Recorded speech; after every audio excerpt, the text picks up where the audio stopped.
Hello and welcome back to This or That with Kobe and Dash, presented by Verizon. We're back at it again. Week 2, baby.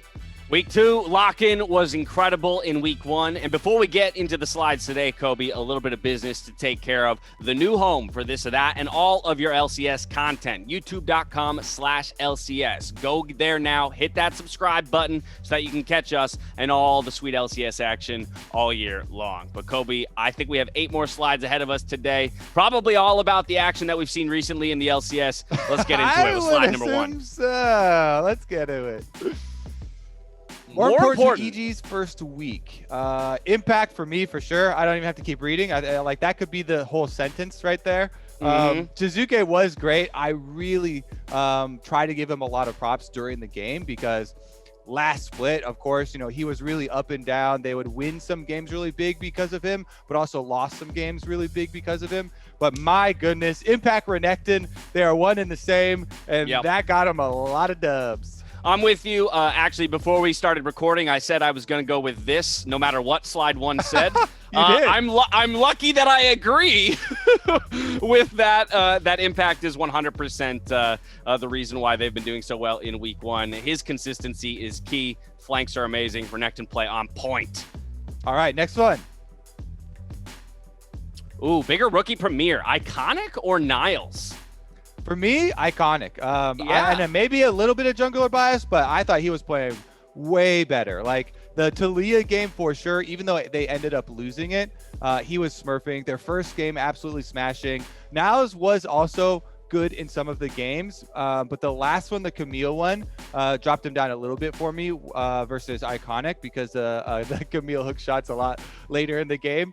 Opponents doing a good job of dodging them, but man, for me, Iconic was also more unexpected. Yeah, that's the thing. That to me is the kicker right there. You're 100% right that it's Iconic, and so much of it is because he was talked about as being the package part of the package deal with Niles, coming to Golden Guardians. You really want Niles, the star top laner, and the jungler who's here to support him.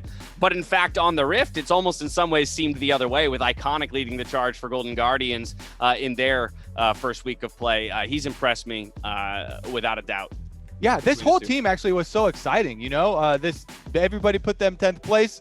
Whole bunch of scrap here as they redo everything, bringing in collegiate players. So definitely excited for them moving forward. Let's also move forward. Slide number 3. What's worse, barely winning with a full roster or getting obliterated with the subs?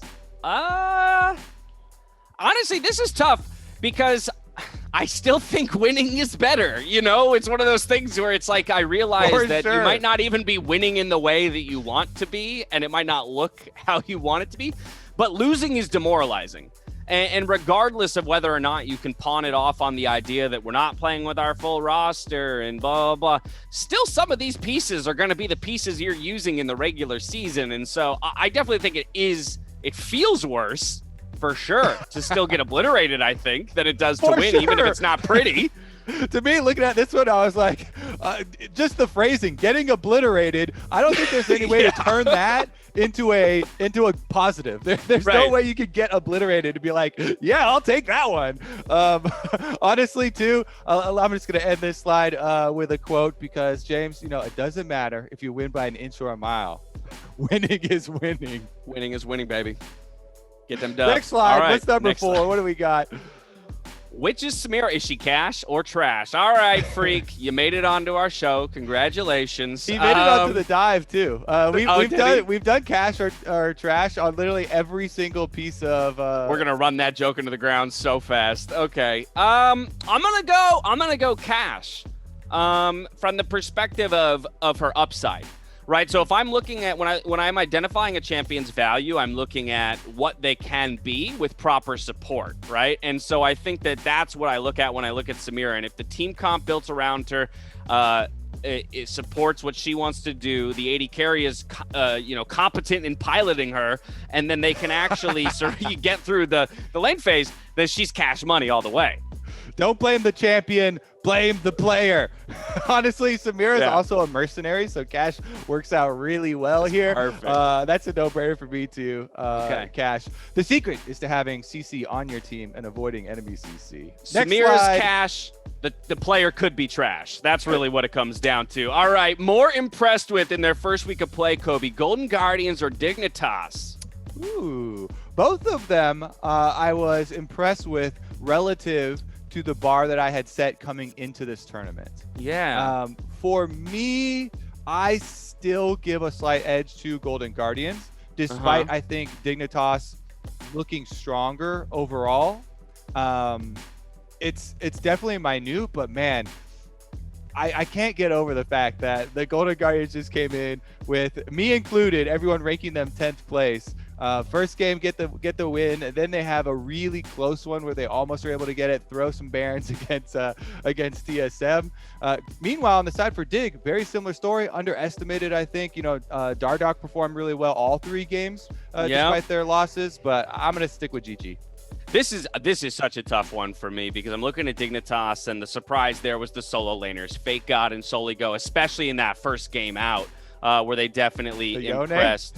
Yeah, right. Yeah, exactly. But conversely, I think the veterans of Dignitas, again, I have an expectation that Dardoch every once in a while can hard carry a game and just smash an early game and give his team such a lead that they'll end up getting a W. So I think that is, again, what makes the Golden Guardians win so much more impressive. Not only the expectation, almost everyone thought they were going to be 10th.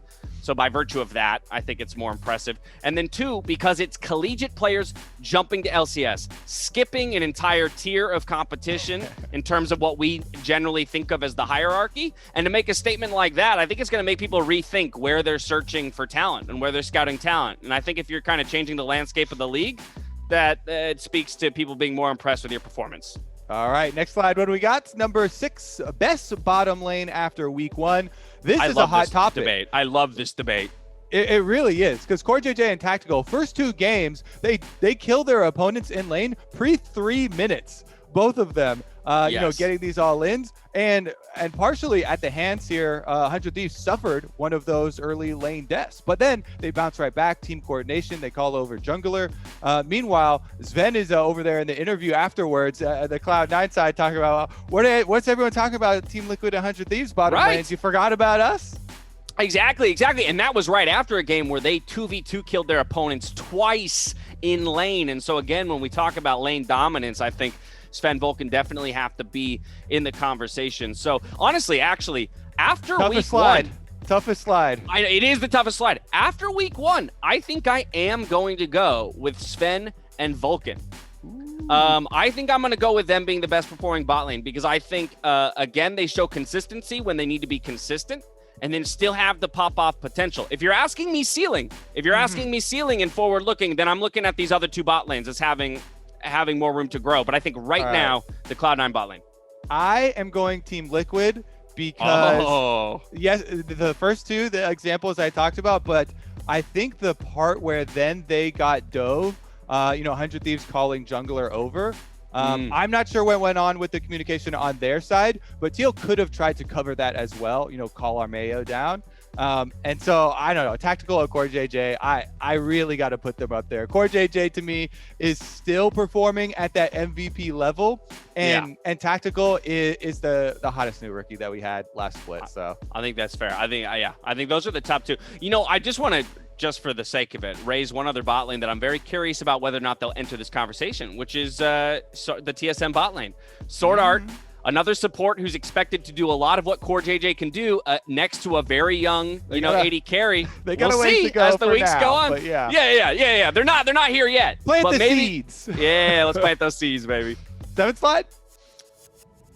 All right, more desperately needed. Does CLG need Broxah right now more than FlyQuest needs Josedeodo? I think CLG's won a game.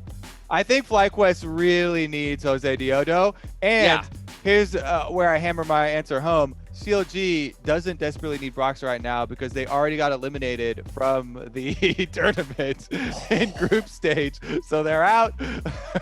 They don't desperately need him right now. They do before the start of spring, but FlyQuest FlyQuest Stadium next weekend.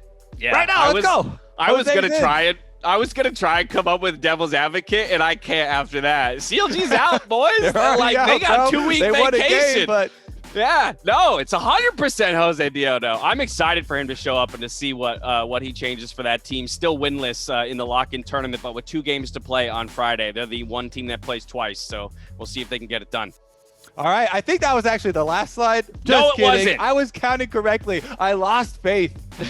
Scarier champion is it Skarner on a flat 0 terrain map. Captain Flowers always talks about he loves this Infernal because it takes away the walls. Or is it Talon on a parkour map? For me, it's always Talon. I just have nightmares of him flipping over the back of my red buff, killing me, stealing my stuff. Yeah, well, no, yeah, duh, because at least Skarner's gated by his own cooldowns, right? So like he can only, yeah, exactly. 1, I'll be able to see him. 2, he can only speed himself up every so often. And so I know what I have to deal with. Talon can come out of nowhere, fog of war, and as long as there's another wall, he can keep chasing me. And so that's way more terrifying. 100% Talon on parkour map. Easy. Easy peasy on the last one. That's a wrap for us. Week 1 was a lot of fun for the Lockout Tournament. If you haven't started tuning in, LCS has started. Lockout Tournament does count. Definitely tune in this weekend because we're continuing to finish out the group stages and then move towards that bracket stage to see who's going to be able to take it all. I'm excited. I love starting the new split this way. The fact that we get best of series starting on Saturday in January? It's like 2nd or 3rd Christmas, you know? Like, I'm so excited about it. Anyway. All right, we'll be there. Tune in. See you guys this week.